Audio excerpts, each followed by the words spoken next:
ತರಗತಿಯ ಮೊದಲ ಅಧ್ಯಾಯ ಭಾರತ ನಮ್ಮ ಹೆಮ್ಮೆ. ಪಾಠದ ಪರಿಚಯ. ದೇಶದ ಹಿರಿಮೆ-ಗಿರಿಮೆಗಳ ಬಗ್ಗೆ ಅರಿವು ಮೂಡಿಸುವುದು ಶಿಕ್ಷಣದ ಒಂದು ಅತ್ಯವಶ್ಯ ಆಯಾಮ. ಇಂತಹ ಅರಿವು ವಿದ್ಯಾರ್ಥಿಗಳಲ್ಲಿ ದೇಶದ ಕುರಿತು ಹೆಮ್ಮೆ, ಗೌರವವನ್ನು ಮೂಡಿಸುವುದರೊಂದಿಗೆ ಭಾವನಾತ್ಮಕ ಏಕತೆಯನ್ನು ತರಬಲ್ಲದು. ಇದನ್ನು ಗಮನದಲ್ಲಿರಿಸಿ ಭಾರತೀಯರು ವಿವಿಧ ಕ್ಷೇತ್ರಗಳಲ್ಲಿ ನೀಡಿರುವ ಕೊಡುಗೆಗಳು ಮತ್ತು ಎತ್ತಿ ಹಿಡಿದಿರುವ ಸಾರ್ವಕಾಲಿಕ ಮೌಲ್ಯಗಳನ್ನು ಈ ಪಾಠದಲ್ಲಿ ಪರಿಚಯಿಸಲಾಗಿದೆ. ನಂತರ ಈ ಪಾಠದಲ್ಲಿ ಏನು ಮಾಡಲಾಗಿದೆ? ಸಾರ್ವಕಾಲಿಕ ಮೌಲ್ಯಗಳನ್ನು ಪರಿಚಯಿಸಲಾಗಿದೆ. ಅನಂತರ ಪಾಠ ಪ್ರವೇಶವನ್ನು ಮಾಡೋಣ. ಪಾಠ ಪ್ರವೇಶದಲ್ಲಿ ಸತೀಶನ ಒಂದು ಪ್ರಶ್ನೆ: ಮೇಡಮ್, ನಾವೇಕೆ ದೇಶದ ಬಗ್ಗೆ ಹೆಮ್ಮೆ ಪಡಬೇಕು? ಇದು ಸತೀಶನ ಸಹಜ ಪ್ರಶ್ನೆ. ಇದಕ್ಕೆ ಶಿಕ್ಷಕಿ ವಿವರವಾಗಿಯೇ ಉತ್ತರವನ್ನು ನೀಡಿದರು. ಜನನಿ ಜನ್ಮಭೂಮಿಶ್ಚ ಸ್ವರ್ಗಾದಪಿ ಗರೀಯಸಿ. ತಾಯಿ ಹಾಗೂ ತಾಯ್ನಾಡು ಸ್ವರ್ಗಕ್ಕಿಂತಲೂ ಮಿಗಿಲಾದುದು. ತಾಯಿ ಹಾಗೂ ತಾಯ್ನಾಡು ಸ್ವರ್ಗಕ್ಕಿಂತಲೂ ಮಿಗಿಲಾದುದು.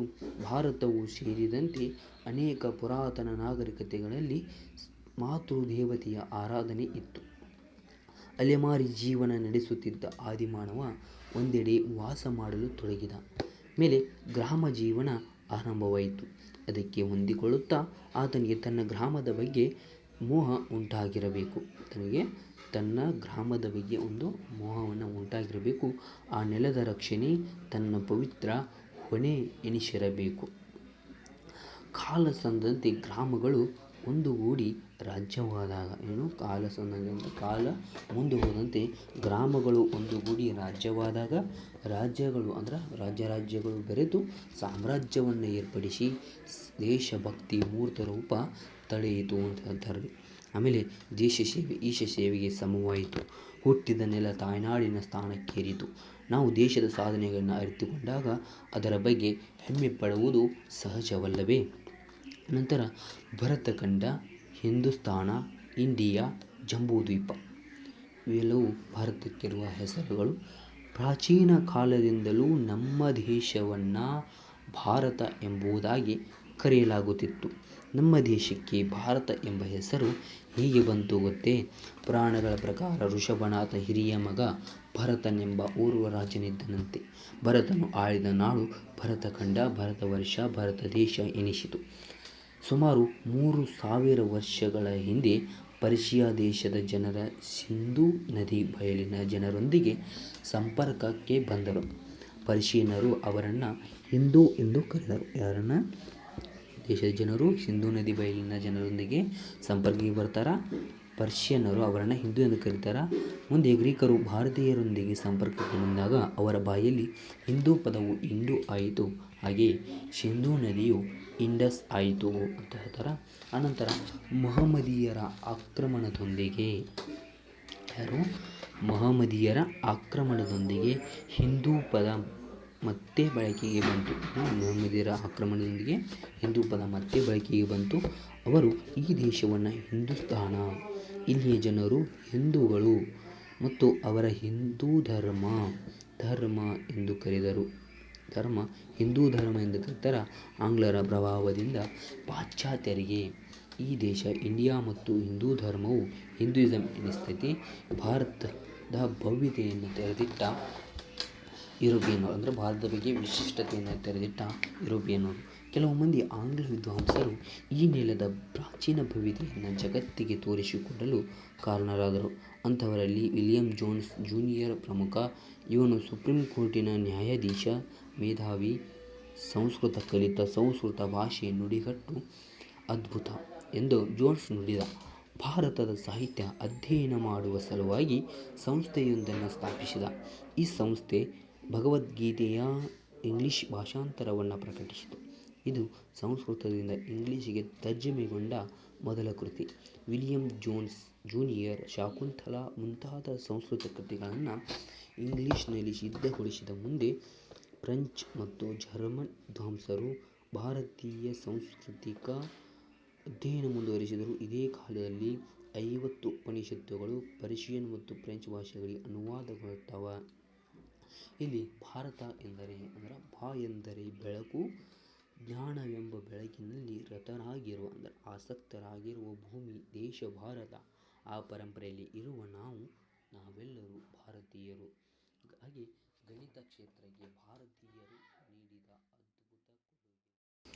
ಕ್ಷೇತ್ರಕ್ಕೆ ಭಾರತೀಯರು ನೀಡಿದ ಅದ್ಭುತ ಕೊಡುಗೆ. ಅಶೋಕನ ಶಿಲಾಲೇಖನಗಳಲ್ಲಿ ಅಂಕೆಗಳನ್ನು ವಿಪುಲವಾಗಿ ಬಳಸಲಾಗಿದೆ. ಇವು 2300ಗಳಷ್ಟು ಹಿಂದಿನವು. ಅಶೋಕನ ಶಿಲಾಲೇಖನಗಳಲ್ಲಿ ಅಂಕೆಗಳನ್ನು ವಿಪುಲವಾಗಿ ಬಳಸಲಾಗಿದೆ. ಇವು 2300 ವರ್ಷಗಳಷ್ಟು ಹಿಂದಿನವು. ಇದಾದ 1000 ವರ್ಷಗಳ ಮೇಲೂ ಯುರೋಪಿಯನ್ ರಾಷ್ಟ್ರಗಳಲ್ಲಿ ಅಂಕೆಗಳು ಬಳಕೆಗೆ ಬಂದಿರಲಿಲ್ಲ. ಅಂಕೆಗಳು, ದಶಮಾಂಶ, ಭಿನ್ನರಾಶಿ, ಬೀಜಗಣಿತ ಇವೆಲ್ಲವೂ ಗಣಿತಕ್ಕೆ ಪ್ರಾಚೀನ ಭಾರತೀಯರು ನೀಡಿದ ಕೊಡುಗೆಗಳು. ಶನ ಅಥವಾ ಸೊನ್ನೆಯನ್ನು ಮೊತ್ತಮೊದಲು ಒಂದು ಸೂಚ್ಯಂಕವಾಗಿ ಬಳಸಿದ ಕೀರ್ತಿ ಭಾರತೀಯರಿಗೆ ಸಲ್ಲುತ್ತದೆ. ಸೊನ್ನೆಯ ಬಳಕೆಯಿಂದ ಲೆಕ್ಕಾಚಾರದ ತೊಡಕು ಬಗೆಹರಿಯಿತು. ಭೂಮಿ ಗುಂಡಗಿದೆ, ಸೂರ್ಯನ ಸುತ್ತ ಭೂಮಿ ಪರಿಭ್ರಮಿಸುತ್ತದೆ ಎಂದು ಭಾರತೀಯ ವಿಜ್ಞಾನಿ ಆರ್ಯಭಟ ತೋರಿಸಿಕೊಟ್ಟದ್ದು. ಆಧುನಿಕ ವಿಜ್ಞಾನದಲ್ಲಿ ಈ ವಾದವನ್ನು ಎತ್ತಿಹಿಡಿದ ಕೀರ್ತಿ ಸಲ್ಲುವುದು ಕೋಪರ್ನಿಕಸ್ ಎಂಬಾತನಿಗೆ. ಇವನಿಗಿಂತ 10 ಶತಮಾನ ಹಿಂದಿನವನು ಆರ್ಯಭಟ. ಭಾರತೀಯರು ನಾವಿಕರಿಗಾಗಿ ರೇಖಾಂಶ ನಕ್ಷೆಯನ್ನು ಉಜ್ಜಯಿನಿಯಲ್ಲಿ ಸಿದ್ಧಗೊಳಿಸಿದರು. ಇಂಥದೊಂದು ನಕಾಶೆಯನ್ನು ಬಳಸಿಯೇ 15ನೇ ಶತಮಾನದಲ್ಲಿ ಪೋರ್ಚುಗೀಸ್ ನಾವಿಕ ವಾಸ್ಕೋ ಡ ಗಾಮ ಭಾರತದ ಪಶ್ಚಿಮ ತೀರವನ್ನು ಮುಟ್ಟಿದ. ಭಾರತಕ್ಕೆ ಇನ್ನಷ್ಟು ಕೊಡುಗೆಗಳೆಂದರೆ ಪೈಥಾಗೊರಸನ ಪ್ರಖ್ಯಾತ ಪ್ರಮೇಯವನ್ನು ಆತನಿಗಿಂತ 2 ಶತಮಾನಗಳ ಮೊದಲೇ ಗುರುತಿಸಿದ್ದವನು ಭಾರತೀಯ ವಿಜ್ಞಾನಿ ಬೌಧಾಯನ. ವಸ್ತುವಿನ ಅವಿಭಾಜ್ಯ ಕಣವಾದ ಅಣುವನ್ನು ಕಣಾದ ಎಂಬ ಭಾರತೀಯ ವಿಜ್ಞಾನಿ 27 ಶತಮಾನಗಳಷ್ಟು ಹಿಂದೆಯೇ ಪ್ರತಿಪಾದಿಸಿದನು. ರಷ್ಯಾ ದೇಶದಲ್ಲಿ ಅಣು ಸಿದ್ಧಾಂತಕ್ಕೆ ಸಂಬಂಧಿಸಿದ ಪಾಠವು ಕಣಾದನ ಸ್ಮರಣೆಯಿಂದ ಪ್ರಾರಂಭವಾಗುತ್ತದೆ. ಭಾರತೀಯರು ಪ್ರಾಚೀನ ಕಾಲದಿಂದಲೂ ಉಕ್ಕನ್ನು ತಯಾರಿಸುತ್ತಿದ್ದರು. ನೌಕಾ ನಿರ್ಮಾಣ ವಿಜ್ಞಾನದಲ್ಲಿ ಭಾರತೀಯರು ಪ್ರಪ್ರಥಮದಲ್ಲಿದ್ದರು. ಗುಜರಾತಿನ ಸೂರತ್ನಲ್ಲಿ ಅತಿ ದೊಡ್ಡ ನೌಕಾ ನಿರ್ಮಾಣ ಕೇಂದ್ರವಿತ್ತು, ಪ್ರಸಿದ್ಧವಾಗಿತ್ತು. ನಂತರ ಭಾರತೀಯರು ಮುಂಗಾರು ಮಾರುತಗಳನ್ನು ಗುರುತಿಸಿದ ಮೇಲೆ ನೌಕಾಯಾನದ ಬಗ್ಗೆ ಹೆಚ್ಚಿತು. ವೈಮಾನಿಕ ಶಾಸ್ತ್ರ, ಯೋಗಶಾಸ್ತ್ರ ಮತ್ತು ಸಂಸ್ಕೃತವೂ ಕೂಡ ಭಾರತೀಯರ ಕೊಡುಗೆಗಳಾಗಿವೆ. ಅನಂತರ ವಿದೇಶಗಳಲ್ಲಿ ಭಾರತೀಯ ಸಂಸ್ಕೃತಿಯ ಪ್ರಭಾವ ಬೇರೆ ಬೇರೆ ದೇಶಗಳಲ್ಲಿ ಭಾರತದ ಸಂಸ್ಕೃತಿಯ ಒಂದು ಪ್ರಭಾವ ಏನಾಗೈತಿ ಅಂತಕ್ಕಂಥದ್ದು. ಸಾಗರಯಾನದಲ್ಲಿ ಭಾರತೀಯರು ನಿಷ್ಣಾತರು. ಆದರೂ ಇತರ ರಾಷ್ಟ್ರಗಳನ್ನು ಆಕ್ರಮಿಸಿ ತಮ್ಮ ಸಂಸ್ಕೃತಿಯನ್ನು ಅವರ ಮೇಲೆ ಹೇರುವ ಸ್ವಭಾವ ನಮ್ಮದಾಗಿರಲಿಲ್ಲ. ಬೌದ್ಧ ಮತವು ಭಾರತದ ಗಡಿಯಾಚೆಗೆ Afghanistan, Tibet, Mongolia, China, Korea ಮತ್ತು ಜಪಾನ್ಗಳಲ್ಲಿ ವ್ಯಾಪಿಸಿತು. ಶ್ರೀಲಂಕೆ ಬೌದ್ಧ ಮತವನ್ನು ಸ್ವೀಕರಿಸಿತು. ಜಗತ್ತಿನ ಅತಿ ಎತ್ತರದ ಬುದ್ಧನ ಮೂರ್ತಿ ಅಫ್ಘಾನಿಸ್ತಾನದ ಬಮಿಯಾನ್ ಎಂಬಲ್ಲಿ ಇತ್ತು ಎಂದರ ಬಗ್ಗೆ ಅಚ್ಚರಿಯಾಗುವುದಿಲ್ಲವೇ? ಇದು ಬುದ್ಧ ಶ್ರೀಲಂಕಾ. ಬೌದ್ಧ ಮತ ಹಿಂದೂ ಸಂಸ್ಕೃತಿಯ ದಕ್ಷಿಣ ಏಷ್ಯಾದ ವಿವಿಧ ದೇಶಗಳಿಗೆ ಹಬ್ಬಿದವು.